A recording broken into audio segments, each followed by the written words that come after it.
This is Isaac White from the Crockett Tavern Museum here in Morristown, Tennessee. And we want to welcome y'all back to yet another Tourist Tuesday.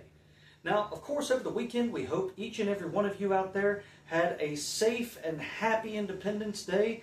Hope you had a lot of good fun with some friends and family. Of course, had some good food to go along with it. We also hope that you might have enjoyed some fireworks, whether you were setting them off yourself or watching them at a city park, what have you. And hopefully nobody's lost any toes or fingers. Now, I've got a couple stories of my own when it comes to us putting off fireworks this past weekend, but we're not going to get into that right now. What we are going to get into is that we want you all to be sure to mark your calendars for July 18th. That'll be next weekend. Because on July 18th, on Saturday, from 11 a.m. to 5 p.m., we will be having our own America 250th event called Battles in the Backwoods. This is an insightful glimpse into some of the lesser-known battles of the American Revolution that took place on the Carolina frontier. Now, these battles are not often talked about, but they were actually pretty crucial to the entire operation of the Southern Theater of War, and they would inadvertently help to shape the nation and help to gain America its independence.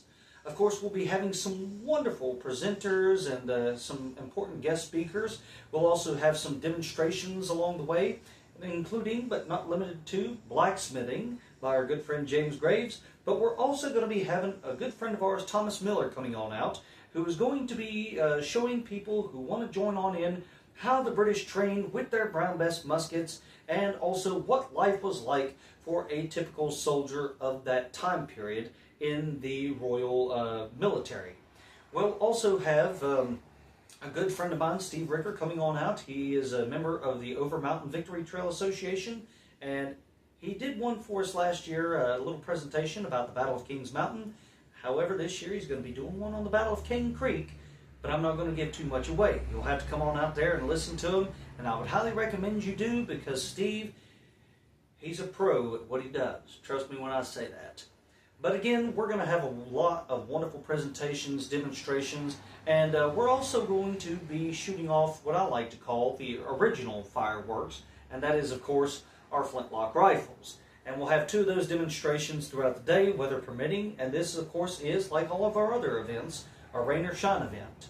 So even if it does say that it's going to rain, we're still going to be on out there presenting for the public as best we can. Now, aside from this these few particular notes, we do, of course, want to remind each and every one of you who decide to come on out that it is a paid presentation, and that means that it'll be $5 per adult, $4.50 for seniors and veterans, and $1 for children ages 5 through 18. So we hope you'll mark your calendars for that, and we hope to see you all out here next week. But aside from all of this, we do have to let you know that coming this Friday, we are, of course, going to be releasing Part 2 of our America 250th series, Foods That Made America. Now, of course, if you liked the first one, we highly encourage you join us for the second one, and we'll continue this throughout the rest of the month of July. But with that being said, folks, that about brings everything up to speed. Again, we hope you had a wonderful Independence Day, a safe one at that. And until we meet again, this is Isaac White from the Crockett Tavern Museum, signing off for now, saying goodbye and God bless.